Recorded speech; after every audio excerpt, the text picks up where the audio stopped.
حضرت امام مالک کہتے ہیں میں غریب کا بیٹا تھا. اکثر دین پڑھنے والے غریبوں کے بیٹے ہوتے, امیروں کے بچے ایف ایس سی پڑھتے ہیں, بی ایس سی پڑھتے ہیں, ٹیکنالوجی پڑھتے ہیں, غریبوں کے بچے دین پڑھتے ہیں. میں ایک شادی میں تھا تو وہاں ایک دو لوگ کھانا کھا رہے تھے, تو بعض لوگ انہیں دیکھ دیکھ کے مذاق کر رہے تھے, ویڈیو بنا رہے تھے, کہتے دیکھو کھانا ہی نہیں آتا, کیا انداز ہے, سارا ان کا منہ جو ہے وہ کھانے سے بھر گیا, ہاتھ دیکھو کہاں تک ان کے لتھڑ گئے, کیا انداز ہے. تو میں نے کہا تم ان کے کپڑے بھی تو دیکھو نا, انداز, بیٹھنا اٹھنا, کپڑے پہننا, یہ غریبی کا پتہ دیتے. بھوک جب تیز لگی ہو پھر کھانے کے آداب لوگوں کو یاد نہیں رہتے. غربت نے میرے بچوں کو تہذیب سکھا دی, اب وہ سہلے ہوئے رہتے ہیں شرارت نہیں کر. حضرت سیدنا امام ابو مالک فرماتے ہیں میں غریب کا بیٹا تھا اور میری 6-7 بہنیں, میں اکیلا بھائی تھا. آپ فرماتے ہیں میرے ابا جی فوت ہو گئے. میری امی پکڑ کے مجھے ایک دھوبی کی دکان پہ لے گئی, کہنے لگی اسے کپڑے دھونے کا طریقہ بتا دے, سلیقہ سمجھا دے, یہ بھی ایک چھوٹی سی لانڈری کی دکان کھول لے گا, میری بیٹیوں کا پیٹ پال لے گا. دھوبی کہنے لگا ٹھیک ہے, میں 2-3 درہم بھی دوں گا مہینے کے, اور جب کام سیکھ جائے گا تو تنخواہ بڑھ جائے. امام ابو مالک رحمۃ اللہ علیہ فرماتے ہیں میں بہنوں کے لیے روزی کمانے نکلا, میں بیوہ ماں کے سر پہ بوجھ اتارنے کے لیے نکلا, میں غربت کے عالم میں نکلا. رستے میں امام اعظم کا مدرسہ تھا. فرماتے میں وہاں چمکتے چہرے دیکھتا, لیکن اپنی غربت کو دیکھ کے میں آگے بڑھ جاتا, پریشان ہوتا کہ میں کیسے علم حاصل کروں گا. آپ فرماتے امام صاحب مجھے اکثر دیکھتے. ایک دن امام اعظم باہر نکلے, مجھے کھڑے ہوئے دیکھا تو قریب بلایا, سینے سے لگایا, ماتھا چوما, کیا نام ہے؟ میں نے کہا ابو مالک میرا نام ہے. کہا تمہیں پڑھنے کا شوق ہے؟ کہا بڑا شوق ہے. کہنے لگے چل آ جا پڑھا کر, آ جا مدرسے میں پڑھا کر. کہتے میں سارا دن وہاں پڑھتا, گھر سے کام کرنے آتا, سارا دن امام اعظم کے پاس پڑھتا رہتا. مہینہ آیا تو میری اماں کہنے لگی تنخواہ لاؤ. میں نے کہا امی جی تنخواہ تو وہ دے گا جو ڈیوٹی پہ جاتا ہو, میں تو پڑھنے جاتا ہوں. کہتے اماں گھر سے نکلی اور بڑے غصے کے ساتھ نکلی, کہنے لگی مولوی نے میرا بچہ خراب کر دیا ہے, میرا بچہ خراب کر دیا ہے, میں کام پہ بھیجتی تھی, اس نے کس چکر میں ڈال دیا, مسئلوں سے بھی کبھی پیٹ بھرا ہے, کام بھی تو کرنے چاہیے نا. کہتے امام اعظم کے سامنے کھڑی ہوئی, امام صاحب بڑے امیر کبیر آدمی, اربوں خربوں پتی تھی, اور پھر اتنے بڑے عالم فقیر, سارا بغداد, سارا کوفہ, سارا مصر سلوٹ کرتا ہے. بی بی آئی اور تیز جملے, عورتوں کا طریقہ ہوتا ہے. کہنے لگی مولوی تیری سفید داڑھی, تیرا اتنا نام, تجھے خیال ہی نہیں آیا میں بیوہ عورت ہوں, تو نے میرا بچہ خراب کر ڈالا, میری یتیم بچیاں روٹی کہاں سے کھائیں گی, مسئلوں سے بھی کبھی پیٹ بھرا ہے. کہتی اتنے سخت جملے کہے پر قربان جاؤ امام اعظم سنتے رہے اور مسکراتے رہے. کہنے لگے میری غلطی ہے, میری غلطی ہے, میری غلطی ہے, بی بی بھول گیا تھا, غلطی ہو گئی. بی بی کہتے رہی, امام صاحب سنتے رہے. جب غصہ اتر گیا تو کہنے لگے اماں تیرا غصہ اتر گیا ہے؟ اتر گیا ہے. کہنے لگے تیرا بیٹا بڑا نیک ہے, تیرا بیٹا بڑا لائق ہے, تو اسے پڑھنے دے. کہنے لگے چپ کر بے مولوی, یہ پڑھے گا تو میں روٹی کہاں سے کھاؤں گی. امام صاحب کہنے لگے مجھے بتائے گی تیرے گھر کا خرچہ کتنا ہے. اس نے ایک لفظ تو ہے 3 دینار کا, ایک روایت ایسی بھی لکھی ہے بزرگوں نے, کہنے لگی 40 درہم ہے. اور اماں کہتی میں نے جان بوجھ کے زیادہ بتائے, حالانکہ میں کنار کا خرچہ کرتی تھی, لیکن جب کھلا ڈلا کرے تو وہ والا خرچہ بتایا. میں نے کہا 40 درہم خرچہ ہے, تو دے گا؟ تو کہتے امام اعظم کہنے لگے اماں تجھے لینے نہیں آنا پڑے گا, پہلی سے پہلے تیرے گھر میں پہنچ جایا کریں گے, یکم سے پہلے آئیں گے. او بھائیو کہاں استاد ملتے ہیں, کہاں استاد ملتے ہیں, کہاں وہ لوگ ملتے ہیں جو دعائیں مانگتے, التجائے کرتے, پیار کرتے. گزر گیا وہ دور, اب تو سوٹ لینے کا دور ہے, مٹھائیاں لینے کا دور ہے, ہاتھ ڈلوانے کا دور آیا ہے. اب کون پوچھتا ہے, اب تو پوچھتے ہیں تو میرے لیے کیا لایا ہے.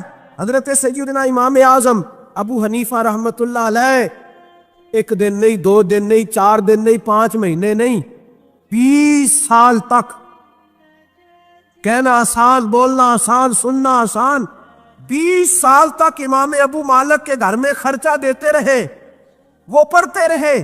اماں کہنے لگی تو میرے بیٹے کو لگا تو لیا ہے تو پڑھ کے بنے گا کیا. حضرت امام اعظم فرمانے لگے بادشاہوں کے تخت پر بیٹھ کر بادشاہوں کے ساتھ کھانے کھایا کرے گا. ان کے ساتھ بیٹھ کے حلوہ کھائے گا, وقت آئے گا تو دیکھے گی. کہتے ہیں میرے امام انتقال کر گئے, وقت بیت گیا. ہارون رشید نے مجھے بلایا بغداد میں اور کہا میں آپ کو چیف جسٹس بنانے لگا ہوں. کہتے ہیں میں خوشی سے سجدے کرنے لگا, میں چیف جسٹس بنا. میں نے اپنی اماں کو خط لکھا کہ اماں بغداد آ جا, تیرے بیٹے کو اللہ نے بڑی شان عطا کر دی ہے. فرماتے ہیں ہارون رشید کی بیوی بڑی اولیاء کی علماء کی بڑی فرما بردار تھی, محبت کرنے والی تھی. اس نے حلوہ بنا کے بھیجا, کھانا بنا کے بھیجا. ہارون رشید تخت پہ بیٹھ کے کھانے لگا تو کہنے لگا امام صاحب آپ بھی یہیں آ جائیں میرے ساتھ. کہتے ایک کونے میں وہ بیٹھ گیا, ایک میں بیٹھ گیا, بیچ میں کھانا رکھ لیا. اتنی دیر میں میری اماں بھی پہنچ گئی. 2 لقمے کھائے تھے کہ اماں آ گئی. جب اماں نے مجھے تخت پہ بیٹھے دیکھا, ایک یتیم, ایک لاوارث, ایک بن باپ کا بچہ, وہ کل تک جو بہنوں کے لیے 4 دینار نہیں لا سکتا تھا, تخت پہ بیٹھ کے جب روٹی کھاتے دیکھا تو اماں تڑپ گئی, روئی, چیخیں ماری. میں نے کہا اماں کیا ہوا؟ کہنے لگی بیٹا مجھے تیرا استاد یاد آ گیا ہے. اس نے کئی سال پہلے کہا تھا اسے دین کا علم پڑھنے دے, اسے فقیہ بننے دے, یہ بہت آگے جائے گا. دیکھ آج اللہ نے تجھے کتنی شان عطا کی ہے.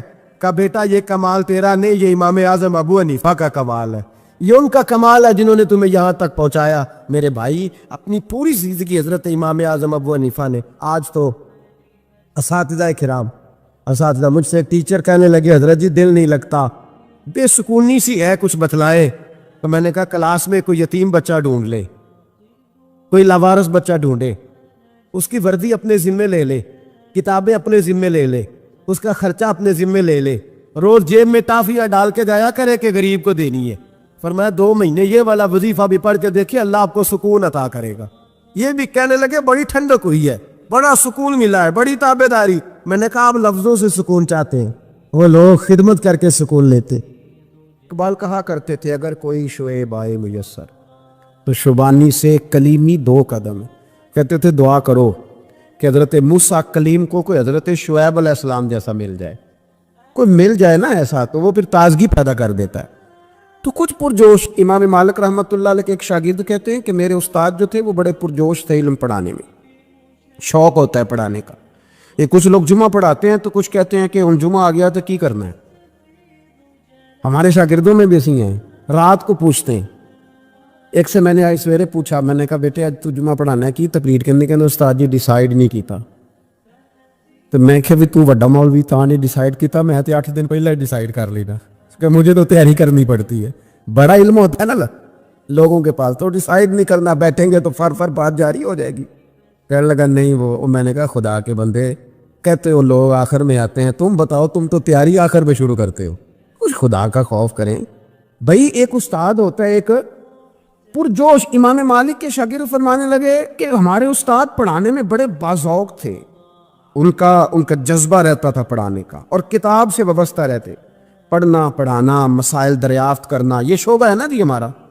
جس طرح آپ جس شعبے سے وابستہ ہیں تو اگر آپ اس کو چھوڑ دیں گے نا, فزکس کا استاد بھی کہتا ہے کہ اگر رات کو میں خود پڑھوں گا نہیں تو سویرے پڑھا نہیں سکوں گا. اگر آپ وابستہ نہ رہتے اپنے شعبے کے ساتھ, نئی نئی چیزیں پیدا ہوتی ہیں, جدت آتی ہے, تو آپ کو جوش ہی نہیں ہے اس شعبے کا, تو پھر بات کیسے آگے بڑھے گی. تو کہتے ہیں امام مالک بڑے جب بیمار ہو گئے شدید, تو شاگرد کہتے ہیں میں تیمارداری کرنے گیا, تو میں نے جب دیکھا تو مجھے چہرہ دیکھ کے سمجھ آئی کہ امام مالک کا آخری وقت ہے. بڑے کمزور ہو گئے اور معدے میں اور پیٹ میں اتنی تکلیف تھی کہ انہیں دودھ پلایا جا رہا تھا چمچ کے ساتھ, پیالے کے ساتھ, صرف دودھ پی سکتے تھے, کمزور ہو گئے. فرماتے میں جا کے بیٹھا, زندگی میں کبھی ایسا نہیں ہوا تھا کہ میں جاؤں اور امام صاحب کسی دینی مسئلے پر مجھ پر گفتگو نہ کریں. آج میرے دل میں خیال تھا کہ اب تو اس وقت تو ہوش ہی نہیں رہتی کوئی آدمی, لیکن کہتے ہیں میں جا کے بیٹھے تھا کہ امام صاحب نے آنکھیں کھولی, فرمایا ماشاءاللہ آپ آئے ہیں, چلو یار میں ابھی کوئی بندہ ہی تلاش کر رہا تھا, ایک مسئلے پہ بات کرنی تھی. کہتے ہیں لفظ نہیں پورے ادا ہوتے, ان کے جملے ٹوٹتے ہیں, بیچارے کمزور ہو گئے, بڑھاپا ہے, ایک مسئلے پر بات کرنی تھی. تو فرماتے ہیں کہ میرا دل نہ اتنا نرم ہوا کہ میرے آنسو بہہ گئے. میں نے کہا اس حال میں بھی استاد جی آپ کو دین کی فکر ہے. کہنے لگے یار ایک آدمی نے مسئلہ پوچھا ہے تو اس کو حل کر کے دینا ہے, یہ رسول اللہ کا دین ہے, علماء کی ذمہ داری ہے آسان کر کے لوگوں تک پہنچائیں. ہر آدمی اس تک رہتا, تو میں نے وہ دینا ہے, یہ میری وفا ہے اپنے مذہب کے ساتھ, آخری دم تک دینا. میں اپنی حیاتی تو قربان تھی وہاں میری محمد پکیندے گزر گئی. یہ کرنا ہے کام، لوگوں کو آسان کر کے دین پہنچانا. فرماتے ہیں کہ میں نے کہا استاد جی فرمائیں. کہنے لگے یار یہ حج کے موقع پر جو رمی جمار ہوتی ہے، جمرے کو شیطان کو کنکر مارے جاتے ہیں، پوچھنا یہ ہے کہ دونوں طرح سے سنت ہے، پیدل بھی مار سکتے ہیں سواری پہ بھی، تو یہ بتا کہ پیدل افضل ہے یا سواری پہ افضل ہے؟ تو کہتے ہیں میں نے کہا استاد جی میرا خیال ہے پیدل افضل ہے، لوگوں کو تکلیف کم ہوگی. تو کہنے لگے نہیں تو نے غلط کہا ہے، کھانا نہیں کھایا جا رہا، لیکن اب استاد ہیں تو جوش کتنا ہے. فرمانے لگے تو نے غلط کہا. کہتے ہیں میں نے کہا پھر استاد جی سواری پہ افضل ہے اگر پیدل افضل نہیں. کہنے لگے نہیں تو نے پھر بھی غلط ہی کہا ہے. کہتے ہیں میں نے کہا حضور دونوں طرح غلط ہے تو صحیح کیسے ہے؟ فرمانے لگے بیٹے اگر اس بڑھاپے میں بھی میں مسئلہ بتانے میں تیزی نہیں کرتا، تحقیق کرتا ہوں، تو نے جوانی میں تیزی کرنی شروع کر دی ہے. سوچے ہی نہیں بات کو، فٹافٹ بیان کر دی کہ اگر یہ نہیں تو یہ. حکمت والا ہے کو سمجھنا پڑتا ہے، حکمت کے ساتھ پھیلتا ہے. کہتے میں نے کہا استاد جی حکم کریں پھر آپ بتائیں کیسے افضل ہے. فرمانے لگے مستحب ہے، اچھا عمل ہے کہ ایک شیطان کو کنکر مار کے تو دعا مانگی جائے، اور اتنی دیر مانگی جائے جتنی دیر میں انسان 20 آیات قرآن پاک کی پڑھ لیتا ہے. اور یہ مستحب عمل ہے، یعنی کرے تو ثواب ہے، نہ کرے تو گناہ نہیں. مستحب ہے کہ دوسرے کو کنکر مار کے پھر دعا مانگی جائے، تیسرے کو کنکر مار کے کھڑے نہیں ہونا، دعا مانگتے مانگتے چلے جائے.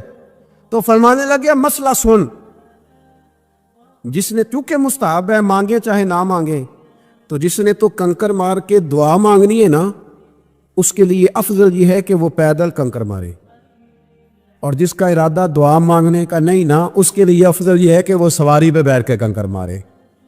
تو دونوں جہتیں بدل جائیں گی. فرماتے ہیں اس بڑھاپے اور کمزوری میں میں نے امام مالک کی وہ فقاہت دیکھی، اور فرماتے ہیں جب فارغ ہو کے نا امام مالک سے میں باہر نکلا، سلام لے کے میں دروازے پہ پہنچا تھا، ابھی کمرے کے دروازے پہ امام صاحب نے بلند آواز سے کلمہ پڑھا اور ان کی روح پرواز کر گئی. بلند آواز سے کلمہ پڑھا، روح پرواز کر. اتنا دین کا جذبہ، شوق، اتنا طبیعت کے اندر درد دین کے لیے کہ آخری وقت تک مسائل دین میں غوطہ زنی کس طرح کر کے امت کو آسان دین پہنچایا. اگر چاہتے ہو کہ زندگی میں اطمینان ملے تو خدا را حقیقت پسند والی زندگی گزارو. یہ فضاؤں میں زندہ رہنا، ہواؤں میں، اللہ بڑا معاف کرنے والا ہے، اللہ بڑا کریم ہے، معاف کر دے گا، تو بھئی یہ بات صحابہ کو بھی پتا تھی، یہ اہل بیت کو بھی خبر تھی، تو وہ تو ایک ایک بات کا لحاظ کرتے تھے. یہ غوث اعظم کو بھی پتا تھی، یہ ان کے والد کو بھی پتا تھی، جنہوں نے کسی کا ایک سیب کھا لیا تھا وہ 12 سال اس کے گھر میں نوکری کرتے رہے. انہیں نہیں پتا تھا اللہ بڑا کریم ہے، معاف کر دے گا، ایک سیب ہی ہے نا. تو حقیقت پسندی آپ کو سکون دے گی. اور اگر آپ نے اپنے آپ کو غیر مطمئن کیا ہوا ہے، بات کچھ اور ہے، اور آپ نے اپنے آپ کو ڈال کسی اور طرف لیا ہے، تو پھر آپ کو سکون مل سکتا. سکون حقیقت پسندی میں، اصل میں سکون ہوتا ہے، اداکاری میں سکون نہیں ہوتا. تیسری بات سنیں، اگر آپ چاہتے ہیں زندگی میں مطمئن رہیں تو دنیا داروں سے امیدیں توڑ دیں، اللہ اور اس کے رسول سے امید وابستہ کریں، اولیاء اللہ سے امیدیں وابستہ کریں، صحابہ اور اہل بیت سے امیدیں، اللہ اور اللہ والوں سے امیدیں، دنیا داروں سے امیدیں. آپ کو پتہ ہے دنیا دار کی تباہی کب ہوتی ہے؟ جب انہیں خوش آمدی مل جاتا. چودھری کا بیڑا اس وقت غرق ہوتا ہے جب اسے چودھری کہنے والے زیادہ ہو جاتے ہیں. سیٹھ صاحب اور نواب صاحب بیچارے تباہ تب ہوتے ہیں بھولے پل میں، جب ان کے دائیں بائیں ریلا ہوتا ہے سیٹھ صاحب کہنے کا. لوگ انہیں کھانا چاہتے ہیں، پیار ان کا نہیں ہوتا، ان کی جیب کا ہوتا ہے. محبت ان سے نہیں ہوتی، ان کی کرسی سے ہوتی ہے. ضروریات کا پیار ہوتا ہے، تباہ کر دیا جاتا ہے. ہماری ساری توقعات دنیا داروں سے وابستہ ہو گئی ہیں. ناراض نہ ہونا، پیروں نے، مولویوں نے، درویشوں نے، انہوں نے بھی سیٹ رکھے ہوئے جلسوں کی صدارت کرانے کے لیے. یعنی مذہبی جلسہ ہے، اس میں بہت زبردست پڑھے لکھے صاحب تقوی عالم کا خطاب ہے، اور کی صدارت وہ بندہ کر رہا ہے جس نے عشاء کی نماز بھی نہیں پڑھی. وہ بندہ صدارت کر رہا ہے، کیوں؟ اس لیے کہ اس نے لاکھ روپیہ دیا ہے محفل میں. خدا را دنیا داروں سے امیدیں چھوڑ دے، ورنہ آپ کمزور پڑ گئے، آپ کی امیدیں ٹوٹیں گی. کتنا کمزور ہے وہ شخص جو 2-4 ہزار کے لیے کسی بندے کی چاپلوسی کرتا ہے، اس کے پیچھے بھاگتا ہے، خوش آمدیں کرتا ہے تھوڑے سے نوٹوں کے لیے، دکھ سکھ میں کام آئے گا اس کام کے لیے۔ میرے رسول کریم علیہ السلام نے فرمایا جس نے بندوں کو راضی کرتے کرتے رب کو ناراض کر دیا اس کی دنیا بھی گئی اور آخرت بھی گئی، اور فرمایا جس نے بندوں کی پرواہ نہیں کی اللہ کو راضی کیا، فرمایا اگر رب راضی ہو گیا تو لوگوں کے دلوں میں بھی محبت پیدا فرما دے گا۔ کیا ضرورت ہے خوش آمد کرنا دنیا داروں کی، سیٹوں کی، نوابوں کی، چاپلو۔ اور میں آپ کو ایک بات بتاؤں، ہوتا پتہ کیا ہے، یہ جو حب جا اور حب با ہوتی ہے نا، اس سے پیٹ نہیں بھرتا۔ آپ کو اگر خوش آمد کرنی ہے تو پھر آپ کو ساری زندگی کرنی ہے۔ پھر ان کو بھی پتہ ہوتا ہے کہ تعلق کس بنیاد پر ہے، اس میں کبھی بھی خلوص پیدا نہیں ہوتا۔ آپ بے چین رہتے ہیں، بے قرار رہتے ہیں، آپ کو تکلیف رہتی ہے ہمیشہ۔ کبھی بھی دنیا داروں سے امیدیں وابستہ نہ کریں۔ ایک بات سنیں بڑی شاندار، امام غزالی نے لکھی ہے۔ امام غزالی فرماتے ہیں کہ ہارون رشید نہ حج کر کے واپس آیا بغداد میں، تو کونے میں حضرت بہلول دانا بیٹھے تھے، رش بہت تھا، مجمع بڑا تھا۔ حضرت بہلول دانا بھی سڑک کے کنارے بیٹھے تھے، تو سپاہی کہنے لگے یہاں سے اٹھ جاؤ، فرمانے لگے ہارون رشید کی زمین نہیں، زمین میرے رب کی ہے، میں کیوں اٹھوں؟ وہ قریب سے گزرا تو سلام لی، تو آپ نے اس کا پروٹوکول دیکھا تو فرمانے لگے ہارون رشید تجھ سے تگڑے تگڑے موٹے موٹے پروٹوکول میں نے لوگوں کے دیکھے، اور یہ جو تیرے دائیں بائیں آج تیرے نعرے لگا رہے ہیں یہ پہلے ان لوگوں کے نعرے لگایا کرتے، اور تھوڑا وقت گزرنے دے، جو تیرے بعد آئے گا نا یہ سارے پھر ان کے نعرے بھی لگائیں گے۔ تو جھوٹ کی دنیا میں زندہ ہے، ان سے تو نے امیدیں وابستہ کی ہیں، یہ کل اس کے نعرے لگائیں گے۔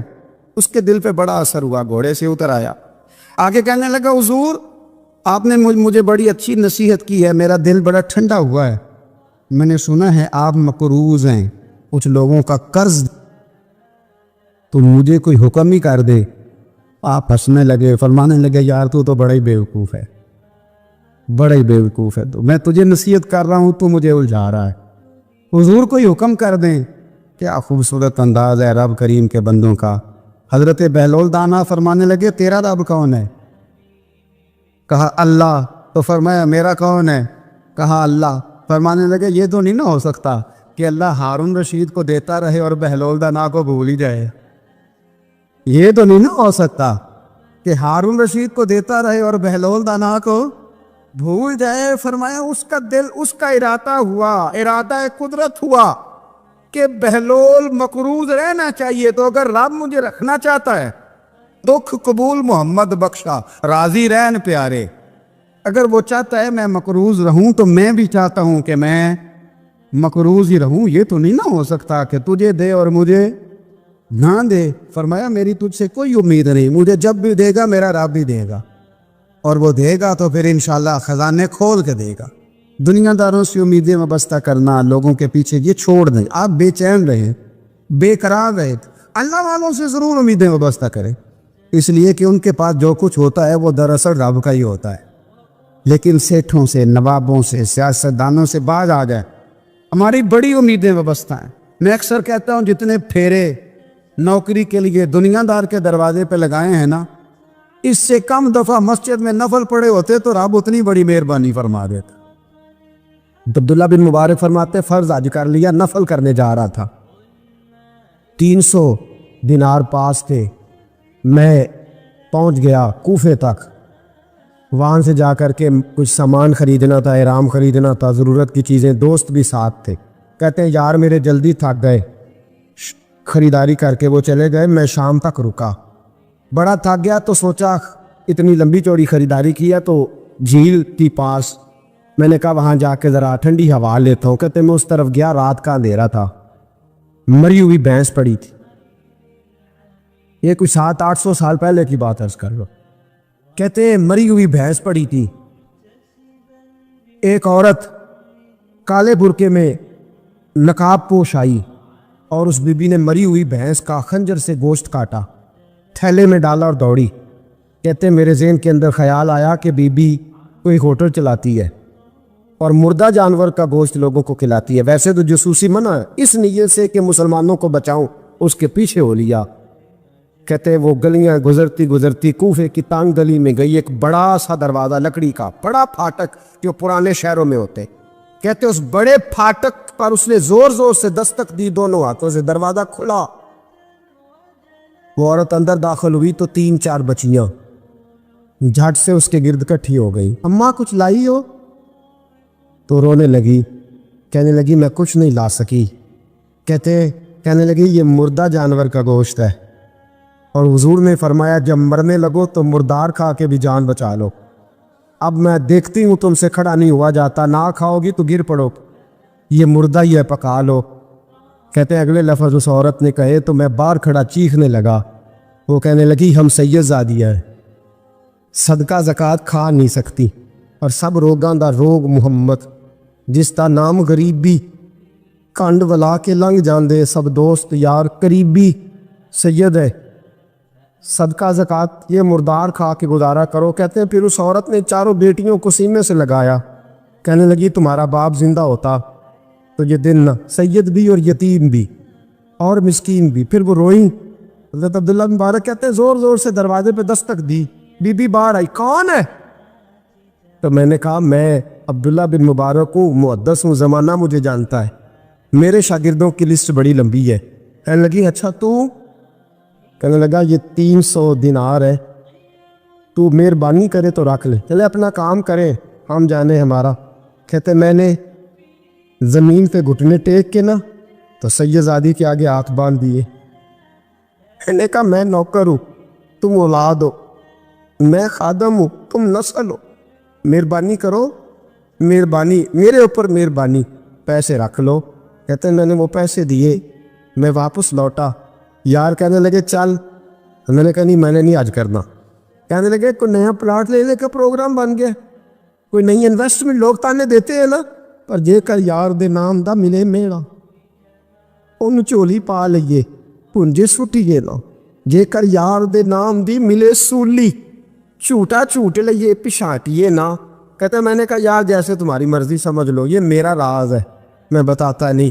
فرماتے ہیں لوگ حج کرنے چلے گئے، میں وطن آ گیا، 6 ماہ کے بعد قافلے لوٹے، جاگ کے سننا ذرا بات، میرے نبی نے فرمایا تو میرے امتی کی پریشانی دور کر، اللہ کامل حج کا ثواب دے گا۔ فرمایا میرے حبیب علیہ السلام کی امتی حضرت عبداللہ بن مبارک فرماتے میں آیا حج کر کے، حاجی آئے تو میں بڑی حسرت کے ساتھ، میں گھر میں روتا تھا، سوچتا تھا آج وہ مینا میں ہوں گے، آج وہ مزدلفہ عرفات میں ہوں گے، آج وہ لوگ جمرات کی رمی کر رہے ہوں گے، میں تڑپ کے سوچتا تھا آج ادھر رسول کی حاضری دے رہے ہوں گے۔ کہتے میں روتا تھا، جب حاجی لوٹے 6 ماہ کے بعد تو حاضری دینے گیا، ملنے گیا، پہلا دروازہ کھولا حاجی صاحب نے، میں نے کہا مبارک ہو؟ کہتے ہیں میں نے مبارک دی، ذرا سنیے گا۔ کہتے ہیں وہ حاجی مجھے ڈانٹنے لگے، کہنے لگے چھوڑ یار، اتنا بڑا آدمی ہو کے تو غلط بات کرتا ہے۔ میں نے کہا کیا ہوا؟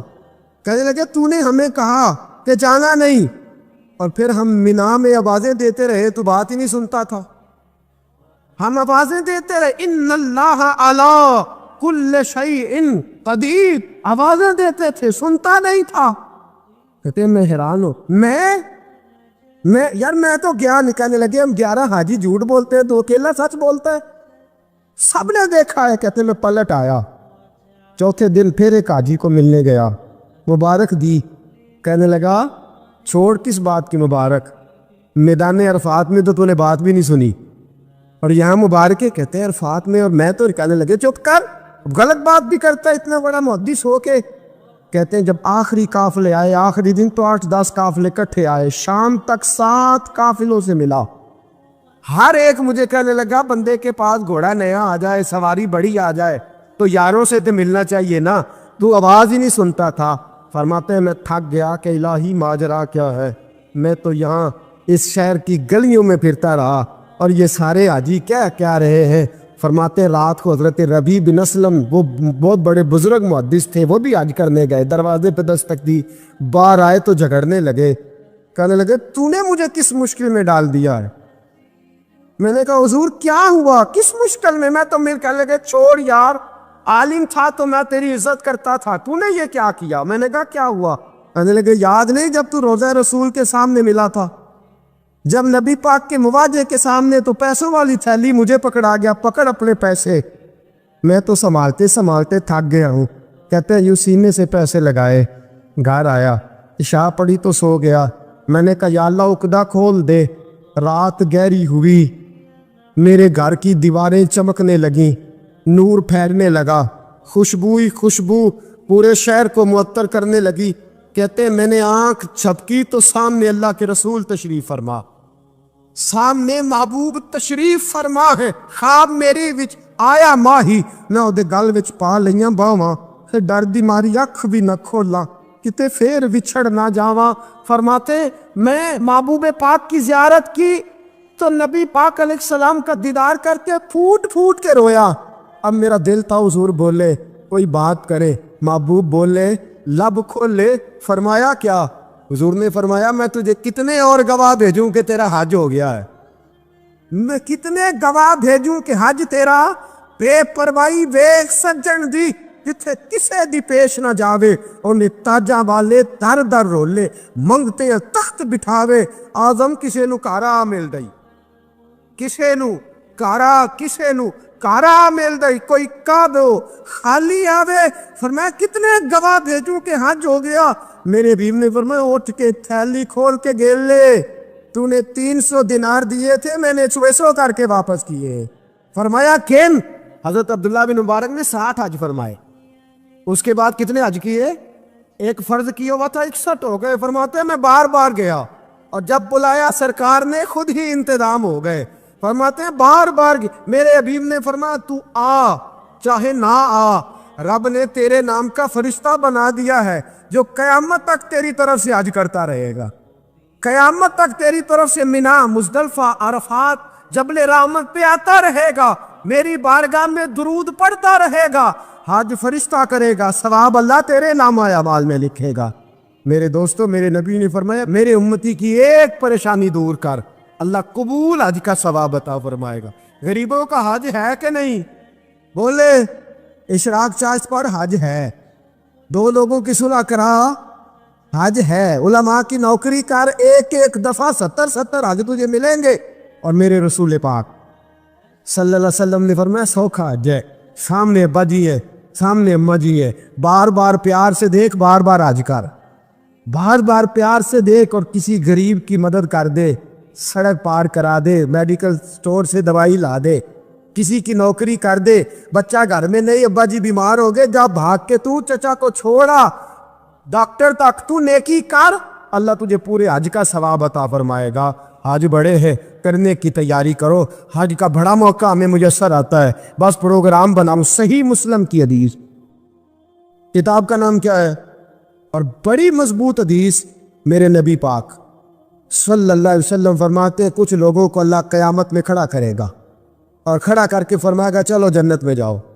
عرض کرے گی مولا ہم تو پاپی گناہ گار، پتہ سارا سردار نو کیتیاں دا، ہم تو بڑے گناہ گار، کس وجہ سے جنت؟ فرمایا تمہارے حج کی برکت سے، تم نے حج کیا تھا نا، اس برکت سے جنت۔ تو بندے عرض کریں کہ مولا ہم تو ماڑے تھے، غریب تھے، گئے ہی نہیں، حج کیا ہی نہیں، تو تو حج کی وجہ سے معاف کر رہا ہے؟ تو رب کریم فرمائے گا جب حاجی جاتے تھے دل تڑپتا تھا نا، جب حاجی جاتے تھے آنکھیں برستی تھی، جب حاجیوں کے قافلے نکلتے تھے اس وقت تمہارے دل میں خواہش پیدا ہوتی تھی۔ فرمایا تم تڑپا کرتے تھے، میں نے تڑپ پر ہی تمہیں حج کا ثواب دیا، اور خالی ثواب نہیں دیا، اس حج کی برکت سے آج جنت بھی عطا فرما رہا ہوں۔ یار رواج بن گیا ہے اینٹ کا جواب پتھر سے دینے کا، رواج سا بنتا جا رہا ہے کانٹے کا جواب گولی سے دینے کا، رواج سا بنتا جا رہا ہے دنیا میں سزائیں دینے کا، رواج سا بنتا جا رہا ہے اذیتیں دینے کا۔ خوش اخلاق لوگ میدان چھوڑ گئے، خوبصورت مسندوں پر بیٹھے ہوئے لوگ پیچھے ہٹ گئے کہ ہم بد اخلاق کا جواب بد اخلاقی سے نہیں دے سکتے، پتھر دل والوں کے ساتھ گزارا نہیں کر سکتے۔ مٹی کے بنے ہوئے انسان کے سینے میں جب لکا دل اور روح آ جائے اس کے ساتھ سر مار کے اپنا سر پھوڑ نہیں سکتے، لوگ ہٹنے شروع ہو گئے، معاشرے کے اندر خوبصورتیاں بہک ہونے لگیں، خوشبوئیں رخصت ہونے لگیں، اور خوبصورت